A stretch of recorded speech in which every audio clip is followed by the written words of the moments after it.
প্রিয় দর্শক, রতন তালুকদার লাইভে নিউ ইয়র্ক থেকে আপনাদেরকে স্বাগত জানাচ্ছি। অত্যন্ত ভয়াবহ একটি ইস্যু, যে শিশু রাশিমাকে নির্মমভাবে হত্যা করা হলো। এরকম একটি ঘটনা ঘটতে পারে একটি সভ্য সমাজে, তা অকল্পনীয়। তারপরও ঘটেছে। ভয়ঙ্কর, গা শিহরিয়ে ওঠে। ভয়ঙ্কর ভয়ঙ্কর বলতে যা বুঝায় তার সমস্ত সীমাই এই হত্যাকাণ্ডের মাধ্যমে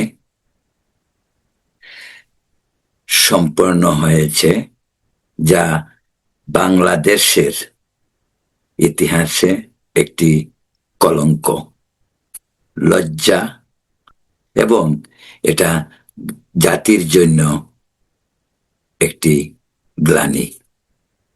মাত্র 7 বছরের শিশু কন্যাটিকে হত্যা করা হলো, তাও দর্শন করে হত্যা করা হলো এবং তাকে টুকরো টুকরো করে কাটা হলো। কি নির্মমতা! শুধু নির্মমতাই কেন বলবো, বর্বরতারও যেন চূড়ান্ত পর্যায়। মাথাটিকে শরীর থেকে বিচ্ছিন্ন করে বালতিতে রাখা হলো, হাত গুলি কাটা হলো। চিন্তা করা যায়? তারপর স্ত্রী স্বামীকে হেল্প করছে।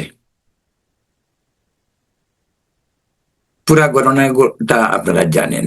মিরপুরের পল্লবীতে যে ঘটনা ঘটল, সারা দেশ বিষয়টিতে নিশ্চিতভাবে মর্মাহত। আমরা যারা প্রবাসে বসবাস করি, প্রবাসেও এই নির্মম হত্যাকাণ্ডের ঘটনাটি ব্যাপকভাবে আলোড়িত হয়েছে। মানুষ সুখে কাতর হয়েছে,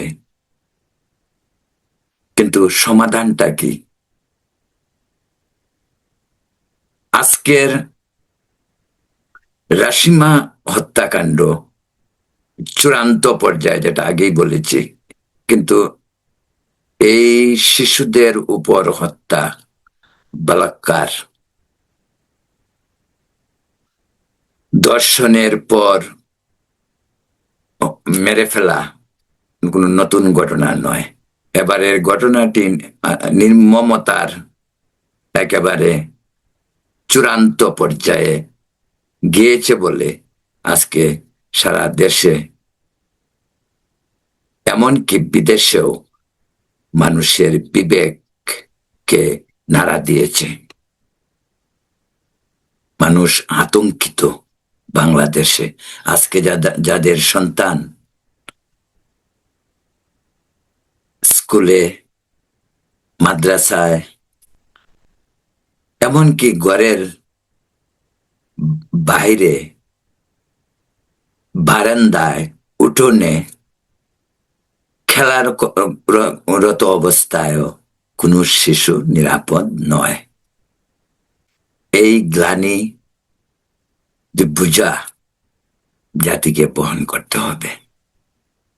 শুধু এখন কে সরকারে আছে, সরকারকে দায়ী করলেই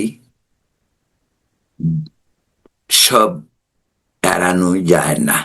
সরকারের অবশ্যই দায়িত্ব রয়েছে। সরকারের দায়িত্ব বিচার সংগঠিত করা, দ্রুত সময়ে, যত দ্রুত সময়। একটা কথা বলি, আমাদের দেশে যে ধর্ষণ বা শিশুদের উপর যে ধরনের বলাৎকার বা শিশু হত্যা, যা আজ পর্যন্ত কিন্তু এর বিচার হয় না। বিচার হয় দীর্ঘসূত্রিতার, সেই বিচার অনেক সময় মানুষ পরে এগুলি কাহিনী ভুলেও যায়।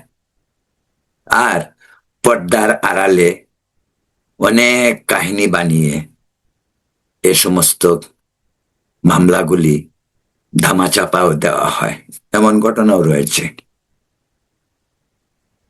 আমি একটি পরিসংখ্যানের কথা বলি। রশিমা হত্যাকাণ্ড, যে মানবতার, যে মানুষটির বিবেক বলতে কিছু আছে, তার হৃদয় কাঁপবে। সে নীরবে হোক সরবে হোক,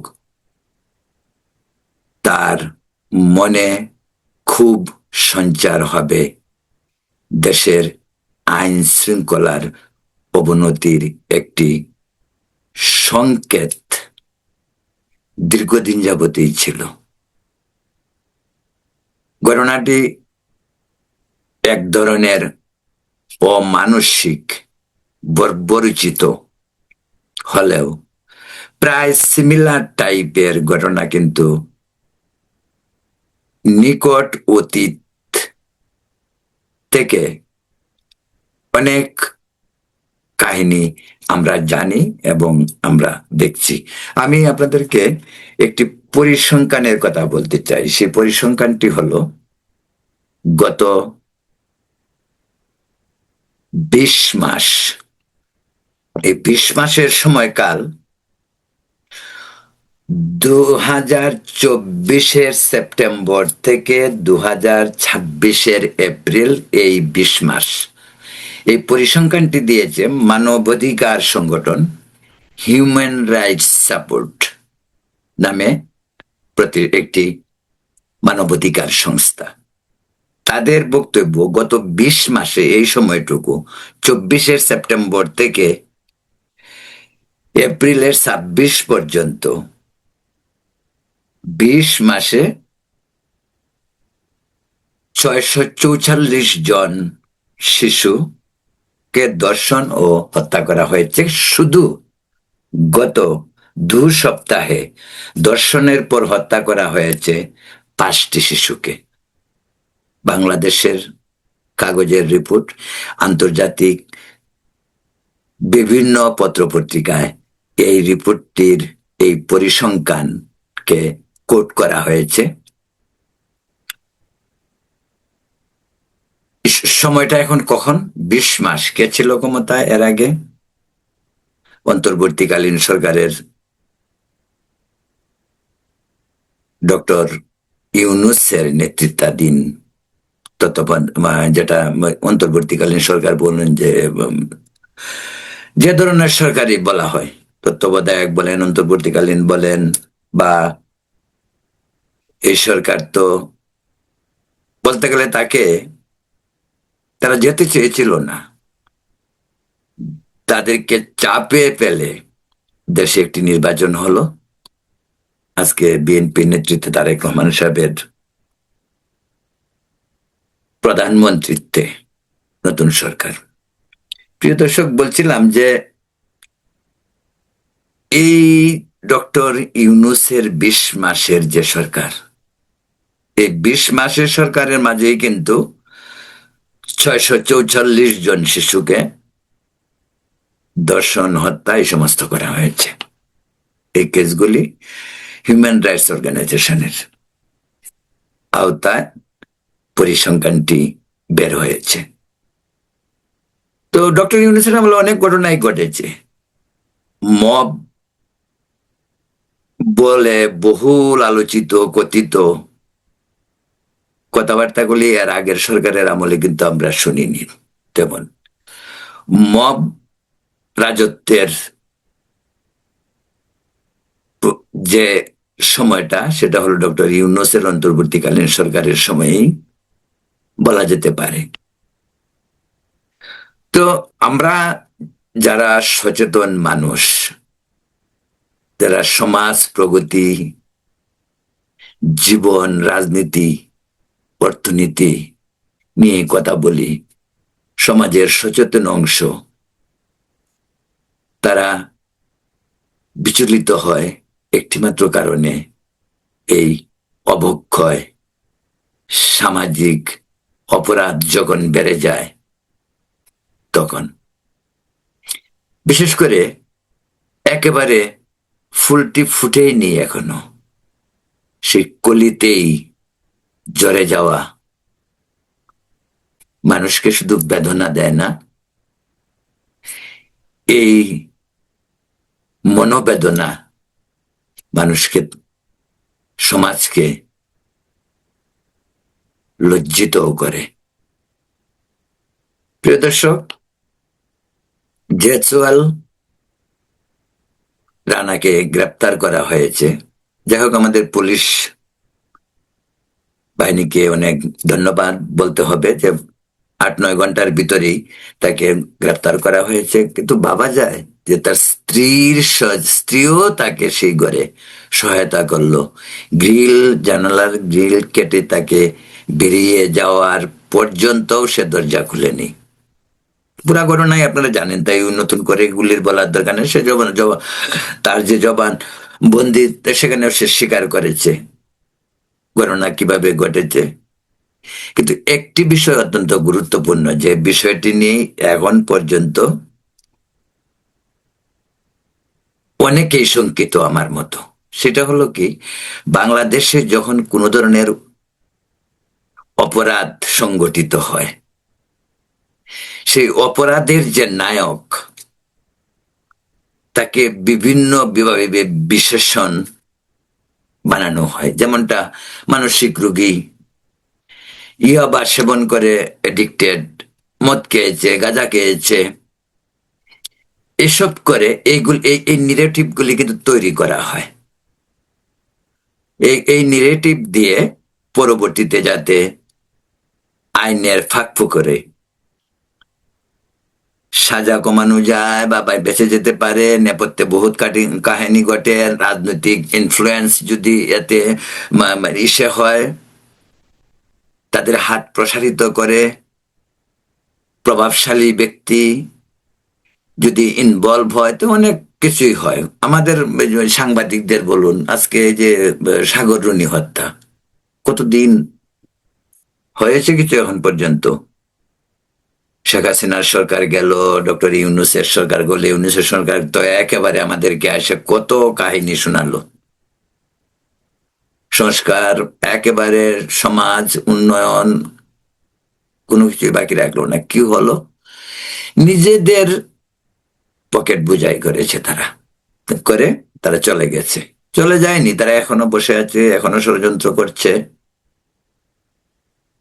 কারণ কারণ ইউনূস সরকার এবং ইউনূসের সঙ্গী সাথী কজন, এই যে তাদের বলে কি জানি ক্যাবিনেট কিচেন, তারা ষড়যন্ত্র করেছিল আরো দীর্ঘদিন থাকার জন্য। সামহাও পারেনি, সেটা হয়তো অন্য ভিডিওতে বলা যেতে পারে। কিন্তু যেটা বলছিলাম, যে অপরাধীকে, মানসিক রোগী, বা সেবনকারী, ড্রাগ বা গাঁজা বা মদ, এই সমস্ত বিভিন্ন ইস্যু এনে অনেক সময় গুলিয়ে ফেলার চেষ্টা করা হয়। এই যে সোহেল রানা, তার ব্যাপারেও কিন্তু বলা হচ্ছে মাদক সেবন করে, ইয়াবা সেবন করে, সে বিকৃত যৌন কর্ম সে করেছে। এই বিষয়গুলিতে এখন আসা উচিত না। অপরাধী দর্শন করেছে, দর্শনের পরে খুন করেছে, এটাই সবচেয়ে বড় কথা। এর আগে সে মদ খেয়েছে, এর আগে সে বউয়ের সঙ্গে ঝগড়া করেছে, এর আগে অর্থনৈতিক ভাবে বিপর্যস্ত হয়েছে। এ সমস্ত নাটক, এ সমস্ত কাহিনীর তো দরকার নেই। এবং এই সমস্ত কাহিনীকে হাজির করে মামলাটিকে হালকা করার একটি অপচেষ্টা করা হয়, এবং এই চেষ্টা অনেক সময় সফল। আমি বলছি যে এমন অনেক ঘটনায় আছে, এই সমস্ত বিকৃত সব উদ্ভট কাহিনী বানিয়ে, পাগল বানিয়ে, মানসিক রোগী বানিয়ে, মাতাল বানিয়ে হালকা করার চেষ্টা করা হয়, এবং কে করে সেটা আমাদের মাঝেই অন্য একটি শক্তি করে, তারা প্ররোচিত করে। তার মাঝে নেপথ্যে অনেক গল্প আপনারা শুনতে পারেন। যে কোনো ধরনের সামাজিক অন্যায় যে করবে, শুধু হত্যাকাণ্ড নয়, আপনি দেখবেন যে একজন আরেকজনের উপর আঘাত আনলো, এক সম্প্রদায় আরেক সম্প্রদায়ের উপর আঘাত আনলো, সবকিছুতেই নাটক বানানোর একটা প্রবণতা আমাদের লক্ষ্য করা যায়। সেটা কি? মানসিক। এই যে বললাম, মাদকাসক্ত বা মদকে মাতাল, গাঁজাকে গাঁজাখুর, বিভিন্ন বিশেষণ, এর কোনো শেষ নেই। তে আমরা যেটা মনে করি যে 19শে মে যে ঘটনা ঘটল মিরপুরের, রাশিমা হত্যাকাণ্ড, এই শিশুকে হত্যা করে, এই মামলাটি যেন এই সমস্ত বানানো কাহিনী দিয়ে ডেকে ফেলা না হয়। এবারে দ্রুত চিকিৎসা, মানে যে ব্যবস্থা করেন, বিচার ব্যবস্থা করা উচিত। আমি তারেক রহমান, আমাদের মাননীয় প্রধানমন্ত্রীকে ধন্যবাদ দেই যে উনি তাদের বাসায় গিয়েছেন। আইনমন্ত্রী মোহাম্মদ আসাদুজ্জামান তিনি নিজেও বলেছেন যত দ্রুত সম্ভব সেটি সম্ভব এই মামলার সমাপ্ত করবেন। তবে একটা কথা বলা প্রয়োজন, এখানে পৃথিবীর বিভিন্ন দেশেই দর্শন কোন নতুন কিছু নয়। দর্শন 5,000 বছর আগেও ছিল, আজকেও আছে, 5,000 বছর পরেও থাকবে। কিন্তু বিচার যখন হবে, দর্শন পৃথিবীর সব দেশেই হয়। পৃথিবীতে এমন কোনো দেশ নেই দর্শন নেই।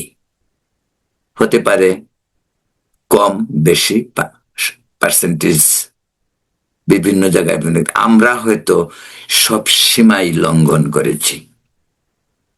তার বিচার হয় পৃথিবীর সব দেশে, কিন্তু দর্শন যারা করে তারা কি জানে না যে বিচার যদি না হয়, কোনোভাবে যদি পার পেয়ে যাওয়া যায়, তো ওয়াই নট, মানে কেন না। হইতে পারে একজন মানসিকভাবে দুর্বল, যৌন ক্ষমতাকে কন্ট্রোল করতে পারে না, হইতে পারে, সেটা খুবই ন্যাচারাল। কিন্তু যখন এই অপকর্মের বিচার হবে, তখন এর যে পার্সেন্টেজ সেটা কমবে। পৃথিবীর বিভিন্ন দেশে আইন করেই, সভ্য দেশগুলিতে, এমনকি মধ্যপ্রাচ্যের দেশগুলিতে তো কঠোর আইন, কিন্তু গণতান্ত্রিক দেশগুলিতেও এই আইনের প্রয়োগ করে। ধরেন ইউরোপেরই অনেক দেশ, আমি বড় বড় দেশের কথা বলছি না, আমেরিকা, কানাডা, ব্রিটেন, ফ্রান্স নয়, কিন্তু ইউরোপেরই আবার অনেক দেশেই এই দর্শনের সংখ্যা অনেক কম। তারা কিভাবে সফল হয়েছে? তারা সফল হয়েছে আইনের মাধ্যমে, বিচারের মাধ্যমে। বিচার প্রয়োগ করে, তখন অপরাধীরা একটি অপরাধমূলক কাজ করতে ভয় পায়। বাংলাদেশে বিচার হয় না। বিচার হয় না বলেই আজকে এগুলি হচ্ছে। এই যে বাংলাদেশের হিউম্যান রাইটস সংগঠনটি যে যে যে পরিসংখ্যান আমাদেরকে গত 20 মাসে দিয়েছে, 644 জন, শুধু গত 2 সপ্তাহে 5 জন শিশুকে ধর্ষণ এবং হত্যা করা হয়েছে। এর আগেও হয়নি, এর আগেও হয়েছে, কখনোই বিচার হয়নি। তো দর্শনের জন্য যে বিচারটা কি হওয়া যায়, কঠোর বিচার হলে আস্তে আস্তে পরিবর্তন আসবে। আইনের যথাযথ প্রয়োগের মাধ্যমে কঠোর বিচার ব্যবস্থা যখন মানুষ দেখতে পারবে, অপরাধীরা দেখতে পারবে, তখন অপরাধ দমনের প্রবণতাও অপরাধীদের ভিতর কমতে থাকবে। আমাদের দেশে বিচার হয় না বলেই অপরাধ বাড়ছে। এর অন্যতম কারণ অর্থনৈতিক কারণও রয়েছে, রয়েছে রাজনৈতিক কারণের, রাজনৈতিক দেউলিয়াত্ব রয়েছে আমাদের দেশে। আমাদের দেশে তো রাজনীতি নীতি নয়, রাজনীতি ব্যবসা, পয়সা কামানোর ধান্দা। যারা যুবক তারা পড়াশোনা শেষ করে যখন চাকরি পায় না, বেকার, তখন এই রাজনীতির ধান্দাকে হাতিয়ার করে। তো বিভিন্ন কারণে আমাদের সমাজে রয়েছে, পিছিয়ে পড়া সমাজ আমরা সেখানে রয়েছে।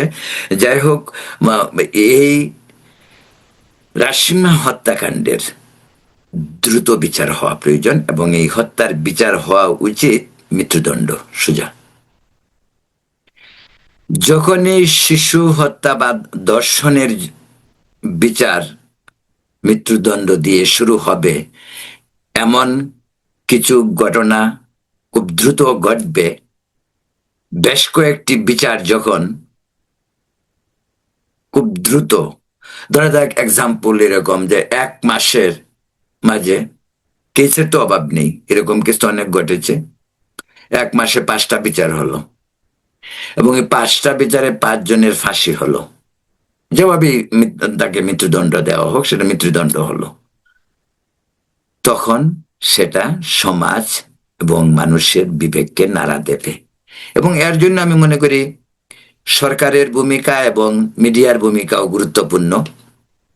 এ সমস্ত শাস্তি যাদেরকে দেওয়া হবে, যে সমস্ত মামলাগুলির, সেগুলির ব্যাপক প্রচারের প্রয়োজন রয়েছে। কিন্তু আজকাল তো প্রচারেরও সমস্যা নেই, আজকাল সোশ্যাল মিডিয়ায় প্রচার করা যায়। আজকাল তো বলতে গেলে ঘরে সবাই সাংবাদিক। সোশ্যাল মিডিয়ার বদৌলতে কোনো কিছুই লুকোনোর রাস্তা নেই। গুজব আছে, কাল্পনিক কাহিনী আছে, এআই দিয়ে কাহিনী বানানো হয়, নাটক বানানো হয়, সেগুলো বোঝা যায়। তাই সরকারকে অত্যন্ত দায়িত্বশীল ভূমিকায় অবতীর্ণ হয়ে ধর্ষণ সহ সকল অসামাজিক কর্মকাণ্ডে যারা লিপ্ত তাদেরকে কঠোর শাস্তি দিতে হবে। আইনের প্রয়োগের মাধ্যমে, শাস্তির মাধ্যমে সামাজিক পরিবর্তন, মানসিকতার পরিবর্তন আসতে পারে। তাহলেই আমাদের সমাজে শিশু থেকে বৃদ্ধ সকলেই নিরাপদ থাকবে। প্রিয় দর্শক, এখন এ পর্যন্ত। ভালো থাকুন, সুস্থ থাকুন, নিরাপদ থাকুন। ধন্যবাদ।